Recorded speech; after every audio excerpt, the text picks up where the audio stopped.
Good afternoon, everyone. I'm Nazila Babakhani from Business School Tourism Cluster located in Bell Faculty. Thank you so much for taking time to hear my presentation today. The title of my research pitch is Usefulness of Psychophysiological Measures for Sustainable Tourism. Tourism affects destinations socially, economically, and environmentally. But the focus of my research is environmental dimension of sustainable tourism.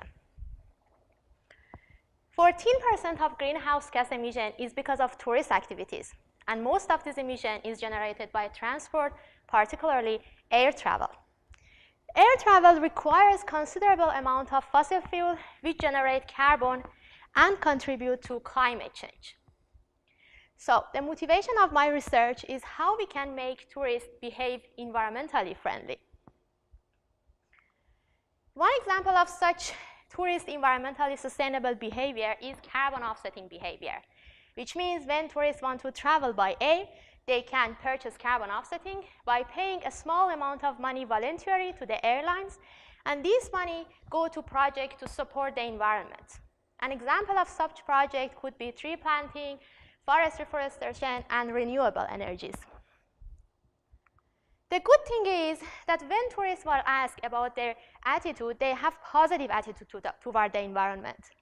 More than 70% of tourists state that they are concerned and worried that their air travel contribute to climate change. But unfortunately, when it comes to the action, only 2% of them actually purchase carbon offsetting, which means tourists are not behaving environmentally friendly.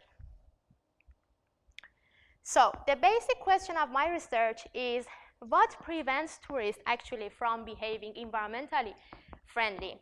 And more specifically, we want to know if lack of attention toward environmental information is the barrier or reason that tourists are not behaving environmentally friendly.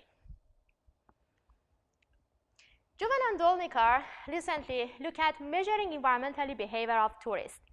And they found that when tourists are asked about their behavior because they want to respond in a socially desirable way in self-report increase the occurrence of such behavior. So they suggest that more behavioral measures and observational studies are needed in order to understand exactly how much tourists are having such pro-environmental behavior. In terms of attention, the Handbook of Psychophysiology by Kasipa and his colleagues is also relevant to my research, which discuss what psychophysiological measures are and how they can be used to study attention. So far, what we have understood through self-report is what tourists' intention, attitudes, beliefs, and values toward the environment as antecedents of the behavior. And this finding is mixed with social desirability bias. So literally, a fraction of our understanding is missing. And the main idea of my research is to look at this part, which is what is tourist attentional behavior toward environmental information. And in order to obtain that, I'm taking psychophysiological measures. Simply means physiological responses in our body are indicator of psychological process. For the example of attention as psychological process, our eye movement could be one response. There are other physiological responses as well, such as skin conductance as indication of attention, because when you are stressed, you are sweating, and this sweating can be measured through a skin conductivity. Or your heart rate can be an indication of your pleasure, because when you are pleased, your heart starts beating. And the good thing about these measures are that you cannot manipulate or change your eye movement, skin conductivity, or heart rate. So there is no room for social desirability for these methods. For data collection actually occurs at UQ Business Lab here at UQ. Our sample would be individual people that come to the lab, and the sample size are usually low, around 30 people because of the lab study. After coming to the lab, participants are presented with the realistic stimuli such as online flight booking web page, and then they ask to book their flight online. As part of this stimuli, as you can see in this red box, there is a message that ask them if they want to offset the carbon or not, or purchase carbon offsetting. And while they are booking their flight, while we are measuring as a data or collecting as a data is people's eye movement. This picture, the blue dots are the eye movement, and their size indicate how long they looked at different information of this stimuli. So we will be able to see how much attention people pay to environmental information, such as carbon offsetting message, that unfortunately here is no attention to the message.